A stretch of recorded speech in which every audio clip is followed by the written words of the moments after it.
আর আগের মতন যাওয়া হয় না। ছেলেদের পড়াশোনা শুরু হয়ে গেলে বাপের বাড়ি ঠিক মতন যাওয়া হয় না।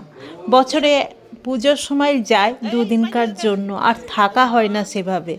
তা এ আমার হাজব্যান্ডের তো এখন ওর স্কুল চলছে, পরীক্ষা। আমার হাজব্যান্ড না স্কুলকে বড্ড ভালোবাসে, আর তার জন্যই দেখো আমাদেরকে তো নিয়ে যেতে পারবে না, আমার বাবা নিতে চলে এলো আমাদেরকে নিয়ে। দেখো মা কত কিছু পাঠিয়েছে, এরকম আজ বলে না, আগা গোড়ায় মানে আমার যত বছর বিয়ে হয়েছে আমার বাড়িতে এলেই মা দেখো গুছিয়ে গুছিয়ে যেগুলো নিজের জন্য রাখবে সব গুছিয়ে গুছিয়ে রাখবে। আর এই দেখো পাঁপড়টা ভাজতে হবে। আর এই দেখো ছোলা, আমি তোমাদেরকে একটু দেখানোর জন্য, এটা দেখানোর জন্য জাস্ট, এটা কিন্তু দেখানোর জন্য না, এগুলো আসেই, এগুলো দেয়। কি বলবো বলো তো, আমি তো কিছু বলি না, তাও মা ভরে ভরে পাঠাবে। আর এই দেখো সব ওরা ঢালছিল। আর ছোট থেকেই আমার ছেলেদের একটা অভ্যাস, দাদু দিদা মামা এলেই ব্যাগ সার্চ করবে। এই দেখো জনসেন্স বেবি ইয়েতে, কানের ইয়েতে দেখো ডাল চলে এসছে, সোয়াবিন চলে এসছে। কি খাবো বলো তো? এই দেখো তরকা চলে এসছে, আর ছাতু। আমি বলছিলাম ছাতুটা এনেছো কেন, ছাতু আছে তবুও দেখো। এই দেখো ঘরে করা ঘি, তোমাদেরকে এই ছোট্ট একটা ভিডিওর মাধ্যমে দেখালাম। প্রচুর প্রচুর একটা ব্যাগ তো আবার নিচে আছে, ওটা আনতে পারিনি, ওটা খুলেও আমার ভিডিও বানানো হয়নি, ওটা পরে আমি ঢালা টালা করেছি।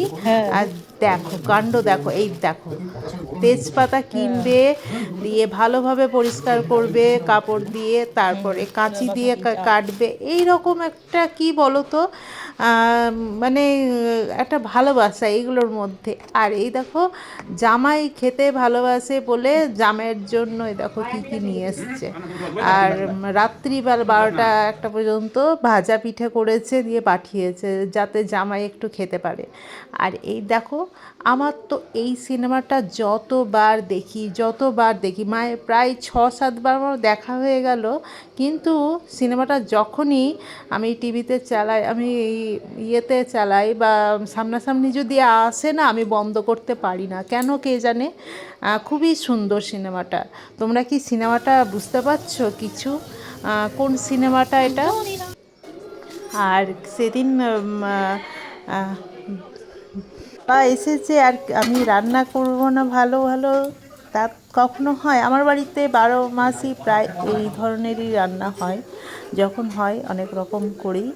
আর করতে করতে না, এই দেখো নিম বেগুন ভাজা, মাছের টক করেছিলাম, কাটা মাছের টক করেছিলাম, খাসির মাংস, ডাঁটা সর্ষে, আর এই দেখো খাসির মাংস। খাসির মাংসের রঙটা কেমন হয়েছে বন্ধুরা, তোমরা জানাও অবশ্যই। আর ছোলার ডাল করেছিলাম, সকালে হয়েছিল ছোলার ডাল আর পরোটা। আর দেখো আবার করছি, লাল লাল খাসির মাংসের ঝোল হলে না আর কিছু লাগে না বন্ধুরা। তবুও এটা ওটা করতে করতে না আমার অনেক কটাই হয়ে যায়। এই দেখো আমের চাটনি, আমের সময় আম নিয়ে আসছে, আর অনেক দিন ধরেই হচ্ছে আমের চাটনি। আর এই দেখো দই, দইটা কিন্তু অপূর্ব খেতে ছিল। আর মিষ্টি তো থাকবেই, কালো জামুন ছিল, কালো জামুন না, গোলাপ জামুন। আর আমার ফেভারিট মিষ্টি কোনটা বলো তো, এইটা কমলাভোগ। কমলাভোগ খেতে খুবই ভালোবাসি বন্ধুরা। তোমাদেরকে একটা কথা বলছি, কমলাভোগের সাথে না দই খেয়ে দেখবে, দইয়ের সাথে কমলাভোগ খেলে না দারুণ লাগে, দারুণ লাগে। কখনো খেয়েছো? ঠান্ডা ঠান্ডা কমলাভোগ আর ঠান্ডা দই খাবে, দেখবে খেতে অপূর্ব লাগে। আর এই দেখো কী কী রান্না হয়েছিল তোমাদেরকে আর একবার দেখিয়ে দিলাম। ছোট ছোট ভিডিওগুলো করে রাখি তো, এগুলো যদি পোস্ট না করি গ্যালারি জুড়ে যাবে। আর এই দেখো এই মুহূর্তগুলো তো তুলতে আমার ভীষণ ভালো লাগে।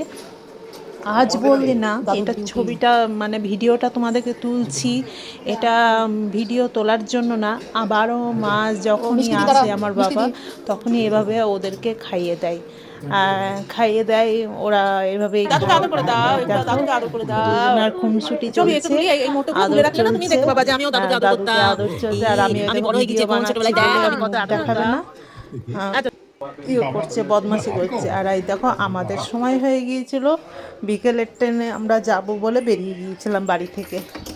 আর এই দেখো আমি বেরিয়ে গেছিলাম ঝুটি টুটি বেঁধে একদম, কারণ চুল খুব ওড়ে। আর ওর বাবা না বললো যে চলো তোমাকে ছেড়ে দিয়ে আসি, ঘোরাফিরে মানে টোটোতে চাপবে। আর ওদেরকে ছেড়ে দেখো টোটোও পেয়ে গিয়েছিলাম, আর টোটোতে চেপে পড়লাম এখানেই। আর এই দেখো ওরা ছুটছে, আর এই দেখো আমার গোপাল মনা। আর এই দেখো আমরা চললাম আমার এই বহরমপুরের উদ্দেশ্যে চলে এলাম, একটু ছুটি কাটিয়ে আসি। কি বলো বন্ধুরা, তোমরা কোথায় কোথায় ছুটি কাটাতে গেলে বলো। আর ছবি তো দেখেছি, যারা যারা গিয়েছো অবশ্যই ছবি পোস্ট করো, তাহলে দেখতে পাবো কে কোথায় যাচ্ছ। আর এই দেখো যাওয়ার পথে কিছু কিছু মুহূর্তগুলো তুলে ধরলাম। এভাবেই আমরা চললাম। আর এইবার প্রথম মানে এত দিন থাকলাম, মানে এত দিন মানে কি বলতো, বেশি দিনের জন্য যাচ্ছি, প্রায় 7-8 দিনের জন্য যাচ্ছি। 7-8 দিন থাকা হয় না, বললি না 2-3 দিনের জন্য যাই বহরমপুর। এবার 7-8 দিনের জন্য যাচ্ছি, তাই আমার হাজবেন্ডকে বলছি তুমি থাকতে পারবে তো? তা বলছে তুমি থাকতে পারবে না, চলে আসবে। জানি বাড়ির চিন্তা সব মেয়েদের বিয়ের পর বাড়ির চিন্তাটা হয়ই হয়। তখন মনে হয় যে কখন বাড়ি যাব, এই কাজ করে আছে, হচ্ছে না। আমরা চলে এসেছিলাম আমাদের মালদা স্টেশনে দাঁড়িয়ে দেখো একটুখানি সময় ছিল একটুখানি।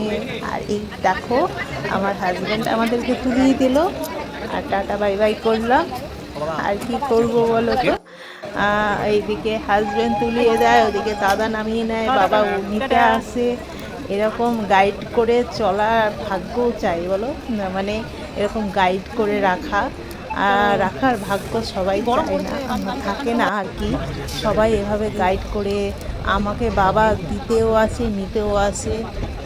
আমাকে দেখো আমি অনেক বড়ই হয়েছি, তবুও বাবা দাদা হাজব্যান্ড মনে করে আমি পারবো না।